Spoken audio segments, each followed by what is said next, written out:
শুনেন, একটা ঈমান ভঙ্গের কারণ জানেন? আজকে আমাদের কত মানুষ ভাই বিশ্বাস করেন নামাজ পড়ে, তাবলিগে যায়, চরমনার হালকায় জিকিরে যায়, আসলে তার ঈমান আছে কিনা খবর নাই। কেমনে নাই? এই সেকুলারিজম আমাদের মাথায় তারা এমন ভাবে চাপাই দিছে, এই ধর্মনিরপেক্ষতা আমাদের মাথায় এমন ভাবে চাপিয়ে দিয়েছে, এই ধর্মনিরপেক্ষতার ভূত আমাদের প্রজন্মের ভিতরে এমন ভাবে ঢুকিয়ে দিয়েছে, এই আংশিক ইসলামের চেতনা আমাদের ভিতরে এমন ভাবে ঢুকিয়ে দিয়েছে, তারা মনে করে মসজিদে শুক্রবারে জুমার নামাজ পড়লে, ঈদের দিন ঈদের নামাজ পড়লে, কুরবানির গোশত খেলে, সবার হাতে পাঞ্জাবি পরে বাবার কবর জিয়ারত করলে সে মুসলিম। অথচ ইসলামে যে দণ্ডবিধি আছে, সেই ইসলামী দণ্ডবিধিকে মধ্যযুগীয় বর্বরতা মনে করে, সে ইসলামী দণ্ডবিধিকে এই যুগে অকার্যকর মনে করে। আপনি যদি জেনে বুঝে কেউ এই কথা বলে, আল্লাহ তাআলা যে দণ্ডবিধি দিয়েছেন, চুরি করলে তার হাত কেটে ফেলবেন, আল্লাহ তাআলা দণ্ডবিধি দিয়েছেন বিবাহিত কোনো পুরুষ মহিলা যদি ব্যভিচার করে তাকে পাথর মেরে হত্যা করবেন, আল্লাহ তাআলা দণ্ডবিধি দিয়েছেন কিসাস, ফাতাবিরু ইয়া উলিল ওয়ালাকুম ফিল কিসাস হায়াতুন ইয়া উলিল আবসার, নাকি না ইয়া উলিল আলবাব, ইয়া উলিল আলবাব। আল্লাহ তাআলা কিসাস দিয়েছেন, আল্লাহ তাআলা হুদুদ দিয়েছেন, আল্লাহ তাআলা তাজিরাত দিয়েছেন। একটা হলো আমাদের দেশে এগুলো নাই।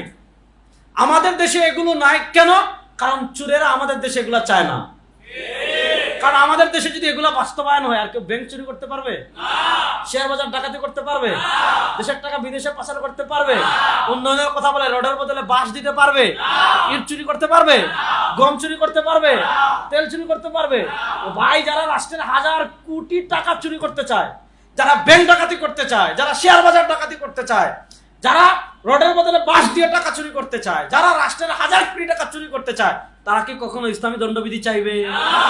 কেমনে চাইবে ভাই? কারণ ইসলামী দণ্ডবিধি যদি আসে, একটা হাত থাকবো, সব শেষ। তারা তো চাইবে না। কিন্তু প্রশ্ন হলো, আপনি যদি টকশোতে বসে সুশীলগিরি মারেন,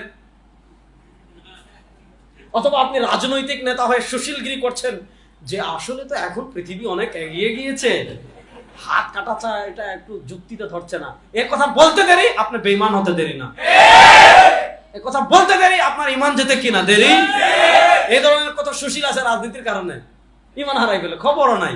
আপনি মুসলমানদের এই ধারণা শুনেন, আজকে ধর্মনিরপেক্ষতার ভূত আমাদের ঘাড়ে কি পরিমাণ সওয়ার হয়েছে। আজকে আমরা ইসলামী দণ্ডবিধি এটা যে অপরাধ নিয়ন্ত্রণ করতে পারে, নবী করিম সাল্লাল্লাহু আলাইহি ওয়াসাল্লাম যে বিচার ব্যবস্থা দিয়েছেন, এই বিচার ব্যবস্থার চেয়ে আমেরিকার বিচার ব্যবস্থা ভালো হতে পারে? এই বিচার ব্যবস্থার থেকে ব্রিটিশের বিচার ব্যবস্থা ভালো হতে পারে? আল্লাহ তাআলা এবং তার নবী আমাদেরকে যে দণ্ডবিধি দিয়েছেন, এটার থেকে ওই ব্রিটিশের যেগুলা মদ খায়, গাঁজা খায়, যেগুলার না আছে ওহীর জ্ঞান, যেগুলার না আছে কোরআন সুন্নাহর জ্ঞান, যারা আমরা যেগুলাকে অপরাধ মনে করি তারা এগুলাকে অপরাধী মনে করে না, এদের থেকে আমাদের কোরআন সুন্নাহ দণ্ডবিধি শিখতে হবে, এদের থেকে আমাদের মানবাধিকার শিখতে হবে। এটার আগে তো আমাদের মরে যাওয়া উচিত। কথা ভালো করে বুঝেন, আজকে কতভাবে আমরা ঈমান হারাই, এই পয়েন্টটা বুঝালাম।